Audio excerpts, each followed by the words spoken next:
Farm Business Uganda ekitongole ky'abalimi n'abalunzi. Bano bawa abalimi n'abalunzi amagezi agabayamba okwekulankulanya n'okwenyumiriza mu bye bakola. Gwe omulunzi w'enkoko omuli eza broilers, croilers, saso, layers ne loko. Jangu ofuna amagezi ku ngeri ey'ozirabiriramu olyoke ofune amagoba. Ate bwe kituuka ku byennyanja basima ebidiba n'okusomesa ku nnunda ennungi ey'ebyennyanja omuli empuuta, emali, engege. Ate tebakoma okwo, bakuyigiriza n'okutabula emmere y'ebyennyanja okusinziira ku stage ze biba biriko. Omulunzi w'ente, embuzi, endiga, obumyu nawe batuukirira ofune amagezi. Aba Farm Business Uganda bakowola naawe alunda embizzi okubeetanira anti bakufunira breed z'embizzi ennungi ezikula amangu omuli Landrace, Large White, Hampshire, kuteeka ne Cambrough. Gwe omulimi n'omulunzi lekera kwemulugunya, beekwate tojja kwejjusa. Bakufunira ensigo kw'oteeka n'okusomesa ku nnima y'omulembe ekwatagana n'ebibala omuli emicungwa, emiyembe, amapaapaali, obutunda n'ebirala bingi. Gwe omulimi wa vanilla naawe teweegayaalirira anti aba Farm Business Uganda webali okuyamba. Gwe omulimi w'ebitooke naawe jangu obeebuuzeeko ku butya bw'osimba ebitooke ne bitakuwa kiwuka ate ne bibala bulungi. Funa amagezi ku kika ky'emiti egikula amangu egigumira embeera y'obudde omuli emisizi, peyini, kalitunsi, emivule n'ebika by'emiti ebirala bingi. Aba Farm Business Uganda bakuyambako okufuna ebigimusa ebirungi eby'omulembe okuli eby'omu ttaka n'okufuuyira n'amadagala ag'enjawulo agayamba ebirime byo okukula obulungi nga tebirumbibwa biwuka. Ebirime omuli muwogo, soya, kasooli, lumonde, kabeji, ensujju, watermelon, ennyaanya, obutiko, ebijanjaalo n'ebirime ebirala bingi. Ebintu bino byonna bakuwa amagezi ku byo okossaako n'okubikufunira. Okumanya ebisinga osobola okubirako aba Farm Business Uganda ku 0753 19 95 12 oba 0761 48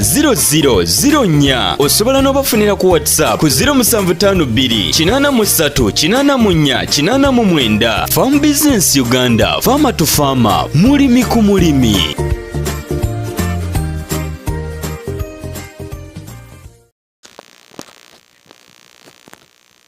Okay, njagala kwanirizaako nnyo bwayekumidde ku Farm Business Uganda ekitongole ky'abalimi n'abalunzi. Tukulaga kasooli ono nga woli okubanga omulaba. Tulina kye twagala okwogerako naye kusaba subscribing like ngo share bwe yamala okusubscribinga sharing link era nga bwoli okubanga omulaba. Tuli under Kevima Training Center Uganda Limited. Kevima Training Center Uganda Limited kye kitongole ekitwala video zino zizanya ku Farm Business Uganda, kulima n'okulunda Uganda ne Kevima Training Center Uganda. Naye nga tuli under Kevima Training Center Uganda Limited. Limited yako kekenjawulo akatwawula mu mbeera efaananako bwetyo. Mwebala ba subscribinga, mwebala ba likinga, mwebala ba sharinga link emutegeeza abantu abalala ku Farm Business Uganda. Njagala kula akasooli ono nga omulaba era bwanyirira era nga bw'oli okumulaba mu kamera. Kasooli ono talina kigimusa kya wansi. Oyinza okukyebuuza lwaki. Awantu wano eno waliwo engeri ya sijja kiyita kibira oba kabira, waliwo engeri ya kasaka oba ebiddu tugeze nga bikuze nga bimazeewo tugeze emyaka nga gyalinga 3. So ne tupangisa ne wapangisibwa ne tuba nga tutaddeyo kasooli ono w'omulaba. Guno mwezi gwe tuli okukwatiramu vidiyo eno mwezi gwa 10. Bw'olirabira vidiyo eno olikitegeera nti bagikwata 2024 omwezi ogw'ekkumi. So twagala okulaga nti ebintu bino oluusi ebyebigimusa, ekigimusa tekyandibadde nga buli wamu okikozesa oba okikwata nga wakikulaamye nga bukulaamiizi. Ntera okugamba abantu abasinga ne mbagamba nti singa oba osaayi ekibira ng'oligenda simba nnyaanya tugeze oba akasaka nga tugeze abaddewo engeri y'akabirabira ng'ogenda kusimba nnyaanya, tutera okugamba abantu abasinga nti tawaana na bigimusa. Oli kubanga okitegeera nti tugeze ebigimusa nteeke wansi ku kikolo. Ng'osimba naye kubanga jjuka ettaka lino liba likyalina amaanyi gaalyo. Kati ate muli kuwaanyisiganya oleeta amaanyi amalala. Kati wabeerawo okulwanagana. Kyovula nti no ekigimusa oleeta ng'ekiyama naye ng'ate oleese mulabe eri ettaka lino. So njagala kasooli ono nti yakubiddwako kigimusa kya waggulu naye wansi tewali nga bw'oli okumulaba ng'ejjanyirira. Ku lwaki ekigimusa tekyetaagisa buli kimu nti oli kusimba kino okozesa ekigimusa buli kimu. Ebiruusi ebigimusa ojamaliza nga oyonoonye ekirime kyo ekya kasooli. So omulabi waffe omulungi, singa oba n'ettaka tugeze olipangisiza oba oliguze naye ng'olaba w'oliguze libadde teririkozesebwa nnyo, tukwegeera nti totawaana na bigimusa. Kolanga kasooli w'omulaba oba limamu, leeta ente oba tractor oba abantu bennyini okulima, oleete ente zifuukule ettaka eryo. Olikitegeera kati gwe jangu oteme butemi ki, kubanga ettaka lino liba likyalina ekiriisa kyalyo,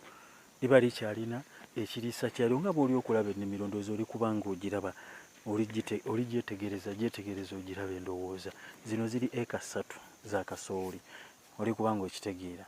Kati simanyi oba ndowooza tujja kubalagako kati waalinga wano tugenda balagawo ndowooza mu kamera, waalinga awo w'oli okulaba, oli kubanga okitegeera. Kati ate eriyo bijanjala, ate tulirimayo butunda eri.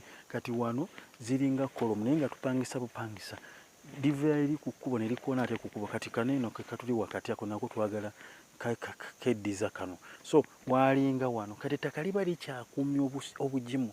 Kasoosanga ebidde, waliwo ebidde ebiraga ettaka nga ggimu, totawaana kuleeta bigimusa kuteeka mu ttaka kubanga ettaka edde liba likyalina obugimu. Tokyemanyiiza kikulaaminga.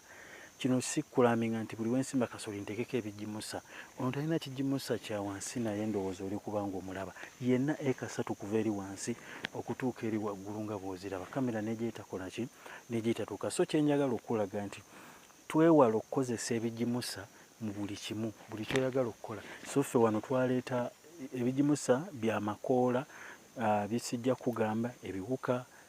Kyobola nti kasooli alirabika buki, kyobola nti kasooli alirabika bulungi nga bw'oli okubanga okikola ki, nga bw'oli okubanga okiraba naye nga waalinga awo oli kubanga okiraba. So omulabi waffe omulungi owa Farm Business Uganda, osooka olagana n'ekitongole kyaffe kya Farm Business Uganda n'oba ng'osobola otuwa emirimu ne tukola naawe netukolera ekintu ekirungi. So wetusanga abantu nga balungi oluusi tetumenyeka, naye oluusi bambi waliwo ettaka lyosanga nga lyetaaga kuliisa, nga kyetaaga osimbe kasooli ono ng'omutaddemu gimusa. Naye kyembadde njagala okujjayo mu byonna nti w'obanga olima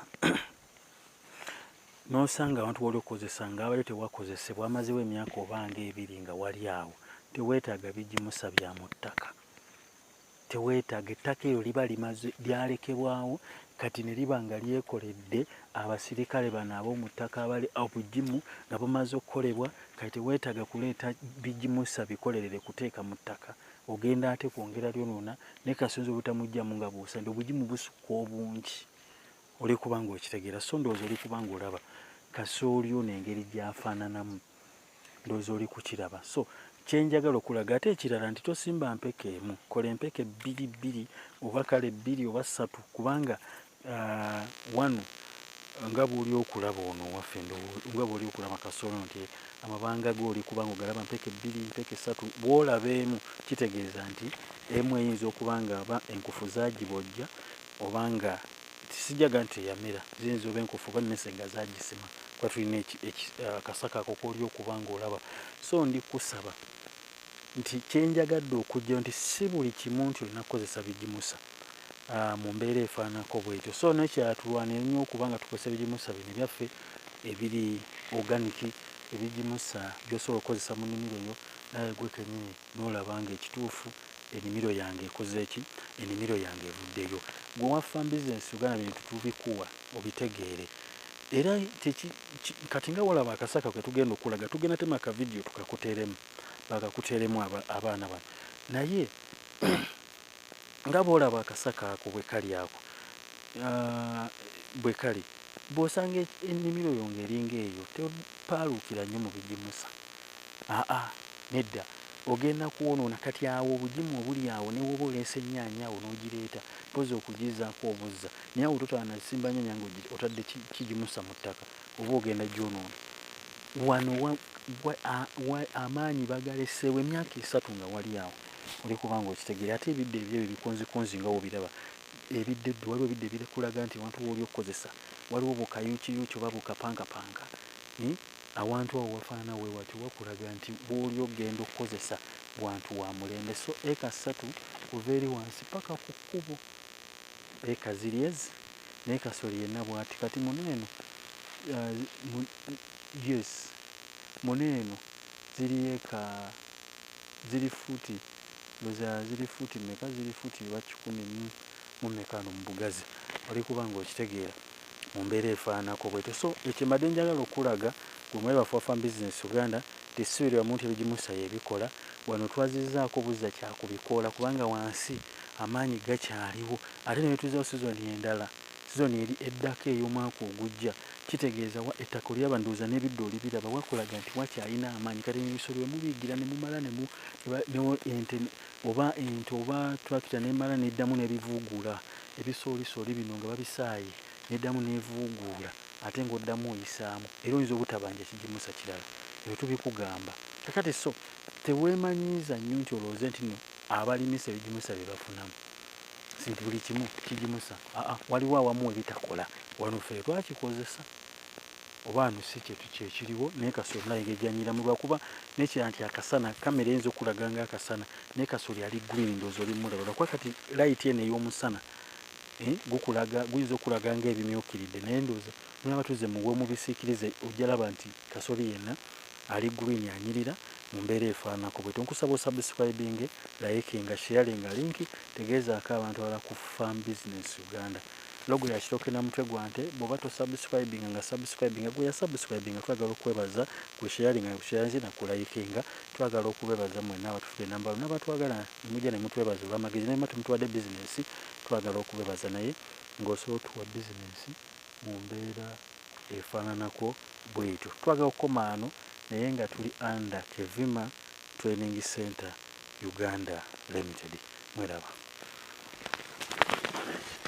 Farm Business Uganda ekitongole ky'abalimi n'abalunzi. Bano bawa abalimi n'abalunzi amagezi agabayamba okwekulankulanya n'okwennyumiriza mu bye bakola. Gwe omulunzi w'enkoko omuli eza broilers, croilers, saso, layers ne loko. Jangu ofuna amagezi ku ngeri ey'ozirabiriramu olyoke ofune amagoba. Ate bwe kituuka ku byennyanja basima ebidiba n'okusomesa ku nnunda ennungi ey'ebyennyanja omuli empuuta, emali, engege. Ate tebakoma okwo bakuyigiriza n'okutabula emmere y'ebyennyanja okusinzira ku stage ze biba biriko. Omulunzi w'ente, embuzi, endiga, obumyu nawe batuukirira ofune amagezi. Aba Farm Business Uganda bakowola naawe alunda embizzi okubeetanira anti bakufunira breed z'embizzi ennungi ezikula amangu omuli Landrace, Large White, Hampshire, kuteka ne Cambrough. Gwe omulimi n'omulunzi lekera kwemulugunya beekwate tojja kwejjusa. Bakufunira ensigo kwoteka n'okusomesa ku ndima y'omulembe ekwatagana n'ebibala omuli emicungwa, emiyembe, amapaapaali, obutunda n'ebirala bingi. Gwe omulimi wa vanilla naawe teweegayaalirira anti aba Farm Business Uganda webali okuyamba. Gwe omulimi w'ebitooke naawe jangu obeebuuzeeko ku butya bw'osimba ebitooke ne bitakuwa kiwuka ate ne bibala bulungi. Funa amagezi ku kika ky'emiti egikula amangu egigumira embeera y'obudde omuli emisizi, peyini, kalitunsi, emivule n'ebika by'emiti ebirala bingi. Aba Farm Business Uganda bakuyambako okufuna ebigimusa ebirungi eby'omulembe okuli eby'omu ttaka n'okufuuyira n'amadagala ag'enjawulo agayamba ebirime byo okukula obulungi nga tebirumbibwa biwuka. Ebirime omuli mwogo, soya, kasooli, lumonde, kabeji, ensujju, watermelon, ennyaanya, obutiko, ebijanjaalo n'ebirime ebirala bingi. Ebintu bino byonna bakuwa amagezi ku byo okossaako n'okubikufunira. Okumanya ebisinga osobola okubirako aba Farm Business Uganda ku 0753 19 95 12 oba 0761480004. Osobola n'obafunira ku WhatsApp ku 0752 83 84 89. Farm Business Uganda, farmer to farmer, mulimi ku mulimi.